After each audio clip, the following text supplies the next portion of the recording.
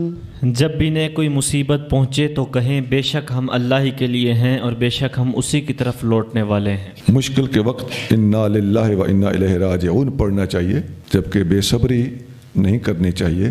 تو حدیث شریف میں حضرت ام سلمہ رضی اللہ تعالیٰ عنہا سے روایت ہے، سمعت رسول اللہ صلی اللہ علیہ وآلہ وسلم فرماتی ہیں میں نے نبی کریم صلی اللہ علیہ وآلہ وسلم سے سنا، یقول ما من مسلم تصیبہ مصیبت، جب بھی کسی مسلمان کو کوئی مصیبت پہنچتی ہے، فیقول ما امرہ اللہ، اور اللہ کے حکم کے مطابق وہ پڑھتا ہے انا للہ و انا الیہ راجعون، اللہم اجرنی فی مصیبتی، اے اللہ مجھے اس مصیبت میں اجر عطا فرما اور مجھے اس مصیبت سے بچا، وَأَخْلِفْ لِي خَيْرًا مِنْهَا، اور اس سے بہتر چیز اس کے بدلے میں مجھے عطا فرما.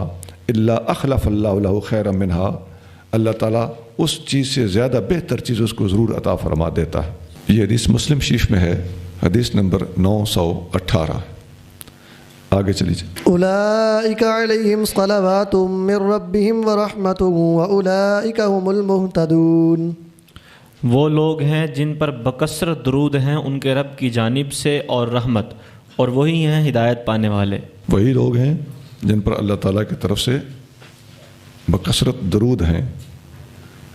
تو یہ اللہ تعالیٰ خود قرآن میں فرما رہا ہے کہ ان کے اوپر صلوات ہیں اور رحمتن، اور رحمت ہے. اسی طرح اور آیتوں میں بھی آتا ہے هو الذی یصلی علیکم وملائکتہ، اللہ تمہارے اوپر درود بھیجتا ہے اور اس کے فرشتے بھی بھیجتے ہیں. اسی طرح کے الفاظ نبی کریم صلی اللہ علیہ وآلہ وسلم کے بارے میں بھی ہیں، ان اللہ و ملائکتہ یصلون علی النبی، اللہ اس کے فرشتے نبی پر درود بھیجتے ہیں. آپ نے مقدمے میں اور ابتدا میں کچھ اصول سمجھے تھے کہ لفظوں کے معنی موقع بحال کے مطابق بدلتے ہیں. جب اللہ اپنے محبوب پر درود بھیجے گا تو معنی اور ہوگا، جب عام انسانوں پر درود بھیجے گا تو معنی اور ہوگا، جب اللہ بھیجے گا تو معنی اور ہوگا، جب فرشتے بھیجیں گے تو معنی اور ہوگا، جب امت حضور پر درود پڑے گی تو معنی اور ہوگا. یہ باتیں حدیثوں کے اندر آپ دیکھ سکتے ہیں کہ دروشی پڑھنے کے جو احکام ہیں ان کی تفصیلات موجود ہیں، تو حسب موقع لفظوں کا معنی اختیار کیا جاتا ہے۔ اب غیر نبی پر درود پڑھنا وہ نبیوں پر درود پڑھنے کے حوالے سے اس معنی میں نہیں ہوتا، اور اللہ تعالیٰ کا پڑھنا اور ہوتا ہے، اور ہمارا بھی لگ پڑھنا کہ جی اللہ نے پڑھا ہے تو ہم بھی پڑھیں، نہیں جناب۔ یہاں ہے اللہ پڑھتا ہے یا اللہ رحمت اور صلوات بھیجتا ہے، ہمیں حکم نہیں دیا جا رہا کہ تم بھی ایسا ہی کیا کرو۔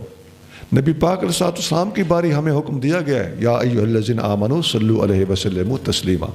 تو آیتوں کا سیاق سباق اگا پیچھا اور مکمل احکام پڑھ پھر فیصلہ کرنا چاہیے، نہ کہ ایک صرف لفظ کے اوپر ٹوٹ پڑنا چاہیے۔ آگے چلیے۔ ان الصفا والمروة من شعائر الله فمن حج البيت او اعتمر فلا جناح عليه ان يطوف بهما ومن تطوع خيرا فان الله شاكر عليم۔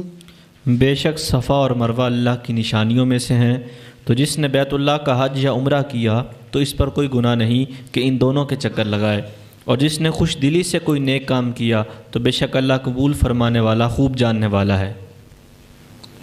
جی، صفا اور مروہ یہ دو چٹانیں تھیں، کہہ لیں کہ پہاڑیاں تھیں۔